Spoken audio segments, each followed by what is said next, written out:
Welcome back to Talking Hands. I'm Andrew. He's Eric, otherwise known as the Prodigal Fool and Straight Six. And after a short 6-year break, we're back. We're back with a brand new episode of Talking Hands. Love it. And, dear viewer, we've aged in our absence. Well, some of us have. As Indy used to say, it's not the years, it's the mileage. The mileage. And there's an awful lot of it. So, for this episode of Talking Hands, we thought, what better way to come back than with 2 watches in my collection, the only 2 watches in my collection that can still actually make you and I feel young. Because these watches are the only ones I own which are older than we are. And Jesus, is that saying something? Oh, please, thank God something is. So, would you... It's a dry old do. It is a dry old do. Would you mind? And I'll describe the watches. Okay. You pour the wine. And just for all our viewers, I'd really like to thank Andrew for cracking out apparently what is his finest little wine. Well, it's the only wine left in the Reserves house. are running a little bit low. I was here last week, folks, so there was some damage done. So, what do we have for you today? We have the pre-moon, pre-professional, straight-lugged, Ed White version of the Omega Speedmaster. And I think you'll understand why we chose these 2 watches together, from a very similar time and arguably similar design, we have for you one of the very early versions of the Breitling Navitimer. The 86, right? Absolutely right, calibrated 6, you know your Navitimer. I do. Back in the day when Breitling used to make a good-looking watch. It's interesting how far they've strayed, yeah.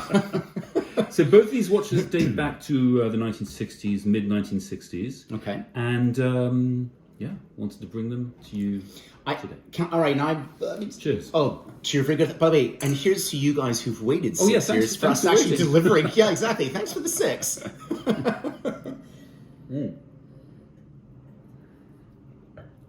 That's good. You may notice, lovely. Dear viewers, we're recording mid-afternoon. We normally do these things in the evening, but it's mid-afternoon. This is just a cheeky little coup de jour. It's nice. It'll absolutely do the job. Look. So, where do we start? Okay, well, look, you're the one who mentioned the last part, which is you finally pulled them out of the drawer. Now, Andrew, I think it's important for folks to realize you broke a lot of ground when you first bought these, which is many years ago, and I know you're going to tell people exactly when, okay? But what I wanted to actually start with is, why are they spending so much time in your safe? I know it's a little bit ass backwards, but why not? 6 years of heavy living, hard drinking, and lots of driving, the women, the drugs. It's really messed your brain. We have a format for this show, and you seem to have forgotten it. The good, the bad. No, I haven't forgotten that. Okay, so we'll come to your question. Okay, I'm sorry. But let's follow our tradition. Okay, the good. Go in with the good. Here, let me hold on. So,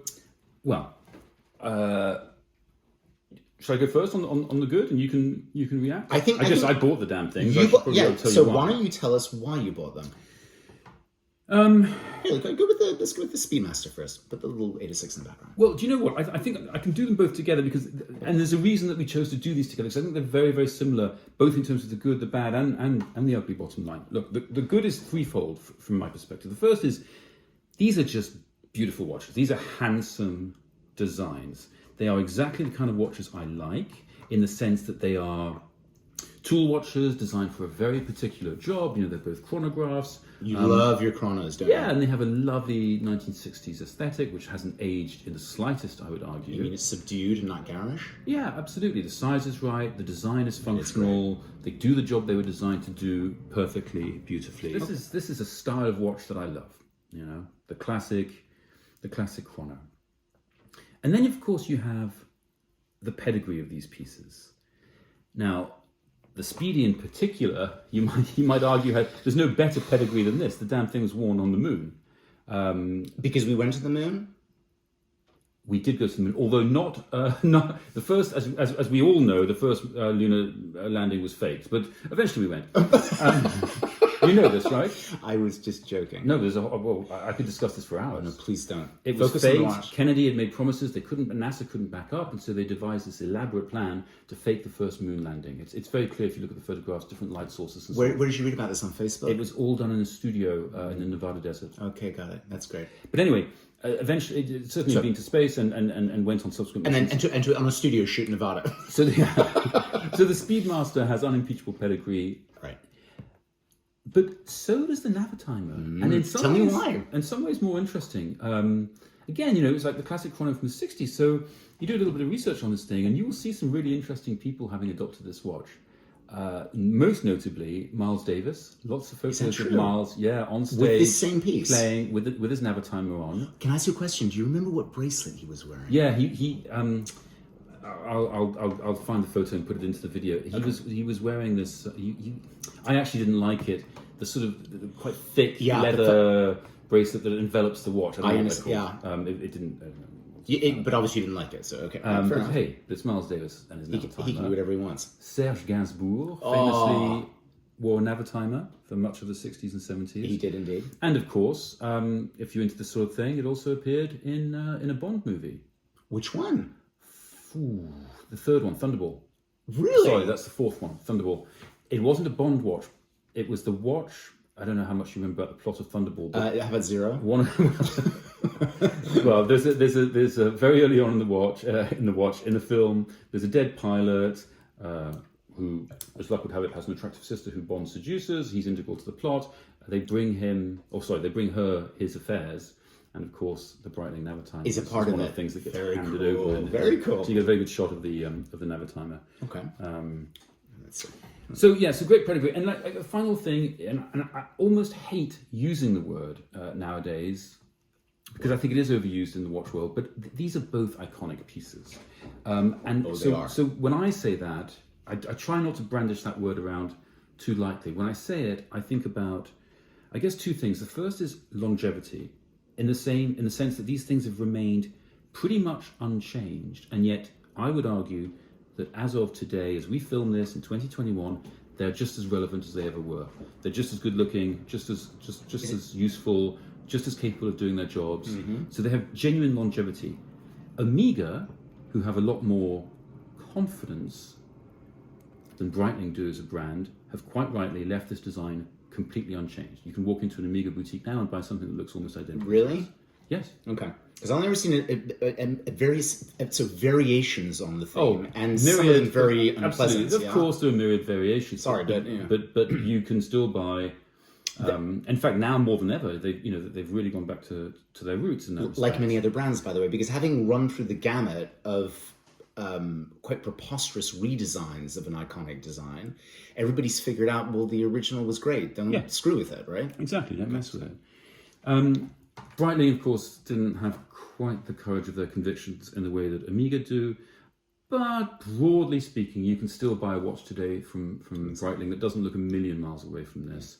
So real longevity. And what else makes a watch iconic? To me, in addition to the longevity, of themselves, it's the influence that they've brought to bear on the rest of the watch world. Yeah, good points. And I would say that influence is felt by both of these models within their own brand's range. Back to this notion of the variations, right. but also beyond. Of course, the other brands who have copied them. Fair point. That traditional tri-complex layout.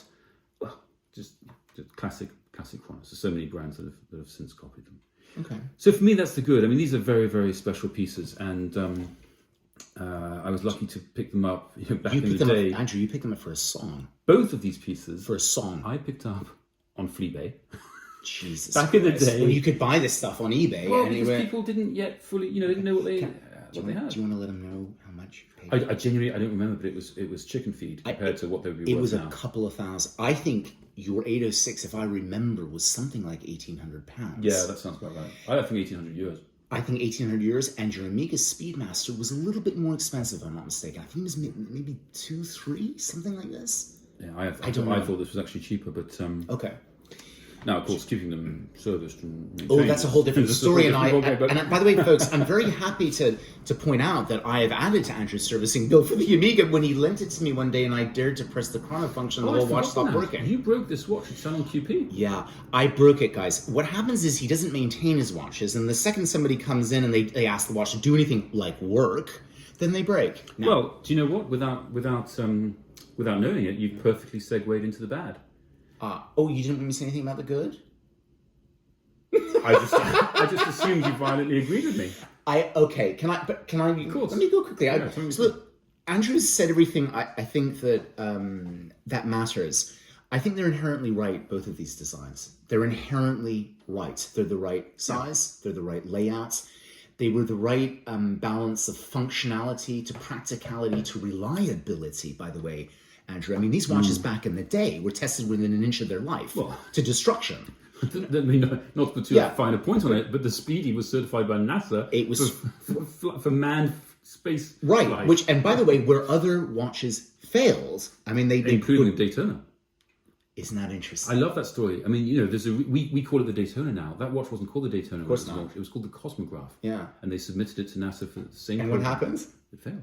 Guys, can you believe that? The Cosmograph failed, where this little puppy put it in. And that's when Rolex had to go hunting for another. That's why they went weirdly the Cosmograph it's called the Cosmograph Daytona. It's the weirdest naming you can imagine. They gave it two names. And they gave it that second name when they had to figure out how to flog this thing and turn it into more of a racing car driver's watch So not good enough for the Orbit guys, but good enough for the Oval. Ooh, how's that for wordsmithing? Okay, but look, guys.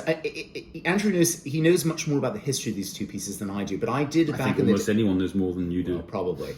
But again, there is a reason that both of these pieces are iconic, and they continue to influence today, and they continue to look right today. It means good design, which a lot of people think is an easy thing to do, is actually quite difficult to do. In both of these cases, I think they were informed by function. Right? They needed these watches to do a certain number of things.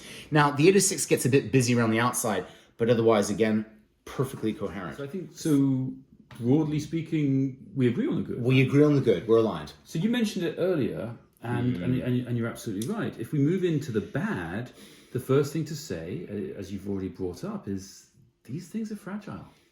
You know, they're 60-plus-year-old watches, so they have a fragility to them. You are always aware when you're wearing them that you need to be a little bit careful. Yeah. They're old watches. They're old, beautiful things. They're not. You can't just strap them on and go off and have your fun like you might with a modern piece, right? And arguably, What does that mean? Yeah, what does that translate to? You can hear the reluctance in my voice, but I think arguably you can say they're not really fit for modern day life. Oof. Now, okay, neither of these watches are automatics, and in the case of the Speedmaster, at least, there's a very good reason for that, of course, because when you're in zero gravity, your little automatic watch isn't going to be much good, is it? So they're both manual wind, and that's I don't mind. I can live with that. I mean, plenty of watches are manual wind even today for good reason. Yeah. But the thing that I really do struggle with is, of course, neither of them are waterproof either. Yeah. And that's tricky. Have you ever... So when when even your crappy Apple Watches, you just expect waterproofness nowadays, don't you? And so that's a tricky thing. Well, that's a tricky thing. And Andrew, I think the other thing, the reason that you're also concerned about waterproofness and humidity or moisture getting in is that the dial and the integrity of the dial in the hands is everything in these watches. It's a massive amount of the value of the piece is that you've never had water damage to the dial. That's a killer, right? I mean, so you literally can't afford to have that happen. I take a little bit of issue with what you said about the fragility of the watch. I mean, this is the piece that was designed to go to the freaking moon. So NASA, basically beat the crap out of it and said it can keep on ticking. So what I don't understand is... what happened at Salon QP when I lent you my watch and it came back broken? You didn't maintain your watch. That's why it came back broken. Oh, it was my fault. Oh, it was your fault, sweetheart. What happened? Was it one of the push... No, what happened is literally I engaged the chronograph function and the watch stopped dead. It just, nothing worked thereafter. The problem is it had been serviced recently. I mean, you're joking about me not servicing it. But anyway, look, the thing is, it's like an old car or any other old mechanical thing. Take care of it. After a certain age, not just that you need to take care of it, but things do start going wrong, even when you do, service them regularly. Well, things start going wrong with you and I. I mean, this is what's happened in the 6 years since we last talked to people. Funny you should say that, because that brings me to my last point I wanted to make under the bad. Oh, yeah, go ahead. Well, which is, as I get older and I start to go wrong, one of the things that's gone wrong for me is my freaking eyesight. You mean you can't see anything? I have to wear reading glasses now, and I do struggle to read these pieces. I mean, the Speedy does a This much is better okay. job than the Navitimer in terms of clarity and glanceability. Well, clarity. I mean, we look at this freaking dial. I mean, this is like number soup, dude. I Yeah. mean, I have no idea what it's telling me half the time. Yeah, I mean, it's a lot of work. But both of them, you know, they're that bit smaller. They're quite a sort of detailed. They're not the easiest things in the world to read. Okay. And as a quick aside, Okay. as I get older and my eyesight goes to shit, I've now started to understand why you see these old fat guys wearing Panerai Big fat watches. and big Pilot's watches. And stuff. But you know why? Because they need clocks on their wrists to tell the time. Oh, Look yeah. at me, I'm wearing the Schofield Sigelman. It's 44 mils. It's built like a lighthouse, and I can read it. Well, it you know? turns out it's legible. that's now me. So anyway, I mean, I'm exaggerating. Of course, you can read the time, but they're not the easiest things. All right, for the bad, Andrew, and I hope this doesn't sound in contradiction to what I said before. I do stand by the statement that these are two true icons. Okay, there's nothing to say about it, but I've always found them a little bit sad, a little bit drab in their design, a little bit dull and dusty. I don't Get out. Just leave. Can I leave now? Just Do you want me to take this with me? Here we go.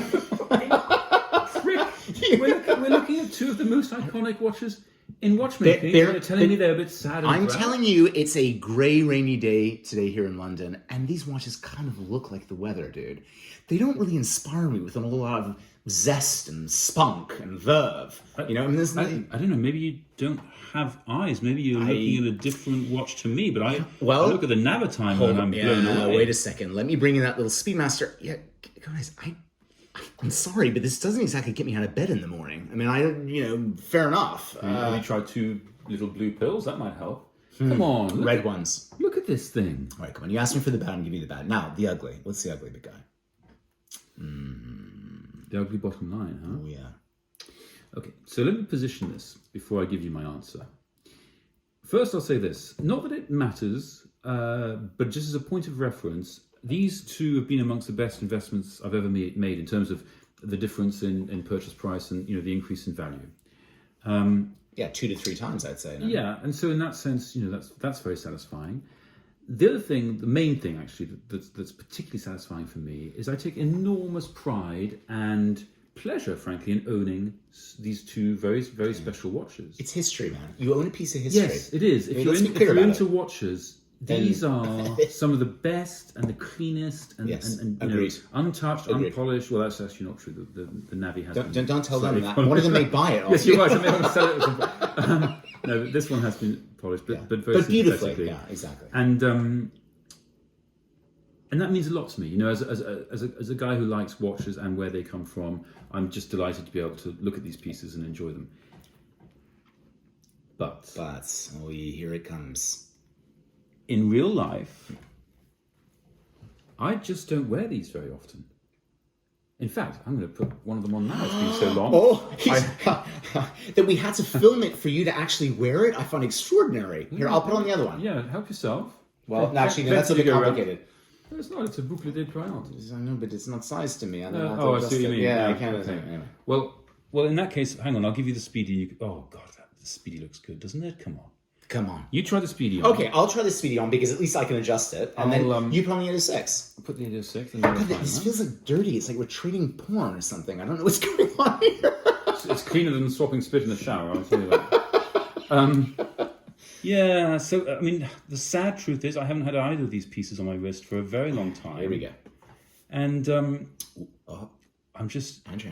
Oh, Yeah, it's that's- coming in. Like, ooh, like an that asteroid. Speedy looks sensational. Guys, it really looks does. better on you than on me, actually. By the way, again, a reminder of wrist size to watch is an important dynamic that I think a lot of buyers actually ignore. Yeah, I don't think that people looks pay atten- fantastic. It It really looks looks nice, beautiful. no? This is another, we've talked about this before on the show. There's a very strong argument to be said. Lend your watches to your girlfriend, to your wife, because it's a Or great your significant other. if you're so inclined. Yes. Because it's great to see it on someone else's is, wrist. isn't it? It's lovely. But it puts it in perspective, Andrew, as well. You see never get things- that angle. No, that's the point. There are things that you miss as an owner of a watch that you can only ever see if somebody else is wearing it. I'm looking at it now on your wrist, thinking I would never part with that. That is absolutely stunning. But you did introduce all this with a big BUT. Well, yeah, I don't wear them very often, and that goes against the mantra that I've always I've believed in it, and I've talked about it on the show many times.